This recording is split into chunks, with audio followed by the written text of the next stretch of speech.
je pense que raconte un peu le film, ces longs plans, il passe du temps à installer les tables, etc. C'est quand même, moi je trouve quelque chose d'assez frappant en Lorraine, parce qu'il y a une chaleur humaine assez démente. C'est-à-dire que c'est des pays sinistrés où l'industrie a fermé partout, et il y a cette capacité à faire lien, ils se vannent tout le temps, ils se marrent tout le temps.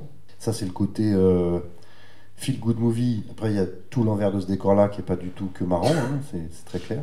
Ce qui est au cœur du film, c'est l'idée de renvoyer aux gens qui peuvent faire des choses. C'est-à-dire cette idée de puissance d'agir, de ne pas se sentir dans l'impuissance, chacun isolé chez soi, un peu allongé, en dépression, à cette attitude où on est debout ensemble. Et là, du coup, il y avait déjà avec la pièce quelque chose.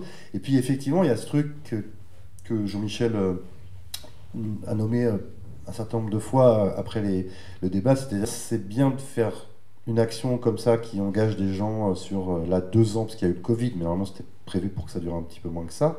Mais quand vous les relâchez après, il y a une espèce de double effet pas qui se cool, quoi, pas cool, parce que il retombe dans ce qu'il y a de pire quand on n'a pas d'argent, c'est qu'il y a la double peine. Non seulement on galère, on n'a pas de quoi manger, et on déprime, mais surtout on est seul. À Toul, il y a 40% des habitations où c'est des gens seuls qui vivent là. C'est un des records nationaux. Donc voilà, il y a ce problème de l'isolement. Et du coup, moi j'ai mis quand même l'accent pas mal, on a mis l'accent dans le film sur ce que moi j'appelle la fabrique de la convivialité, c'est-à-dire comment on se donne les moyens que les gens se retrouvent. Et ça, c'était vraiment le plus chouette de l'aventure. Donc ce que je peux dire des suites, c'est que ça a donné envie, d'une part, que ce jardin existe, d'autre part qu'il continue. Le coup de faire intervenir chez les personnes âgées, ça existe, ils l'ont fait. Il y a une nouvelle pièce. Et puis ben, moi je continue aussi parce que il y aura une suite à ce film. Maintenant on fait quoi? Deux. Qui va pas trop tarder. Voilà. Et peut-être je terminerai en disant que moi, le point important, c'est cette dimension face à ce monde techno, ce monde Trumpo, muskisé, qui nous promet un avenir formidable à coup de nouvelles technologies. Je pense qu'il y a vraiment la réponse par l'humain et par le fait de passer du temps, de comprendre que la relation humaine, elle est centrale, c'est ça qui fait une société.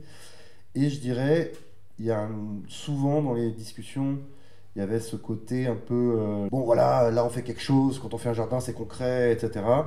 Et moi de répondre souvent que si ça a pu exister, c'est parce qu'il y a toute une collectivité de gens très divers. Cette communauté de communes, tu as parlé au terme de l'Inde, c'est Bernard Dinet qui était au départ à l'initiative de ça. C'était un président de département. Le département a joué un rôle décisif dans cette histoire. Donc la communauté de communes, le maire, s'il est là pour faciliter l'accès au jardin, ça se passe bien. S'il n'est pas là ou s'il ne joue pas le jeu, ben, ça se passe moins bien. Donc la responsabilité des élus, la responsabilité des citoyens eux-mêmes. Il y a bien tout un ensemble. Et la réponse, voilà, moi je suis très fan du agir local et il faut, pour pas devenir fou, s'implanter et faire des choses localement, sinon on devient fou. Et d'un autre côté, plus ça avance et plus, je sais pas, j'ai dû faire une 30-35 débats, et je mets l'accent sur l'échelon national, sur le fait que dans 2030, il y aura la moitié des paysans seront à la retraite, que c'est donc des centaines de milliers de, de postes, d'emplois, et que ça va pas se faire seulement avec des assemblées générales locales au cœur du village. C'est pas comme ça que ça se passe. Il y a des décisions nationales qui engagent. Plus ou moins on facilite la bio, plus ou moins on facilite l'accès au foncier, plus ou moins en forme d'agriculteurs, etc. Et ça, c'est pas un truc qui se fait comme ça en 2 semaines. C'est des investissements énormes sur des durées longues. Et je crois qu'il faut qu'on ait vraiment conscience de ça. Donc ça suffit pas, la réaction et les résistances locales ne remplacent pas une politique nationale. Il faut qu'on ait, je crois, ça à l'esprit dans cette période magnifique.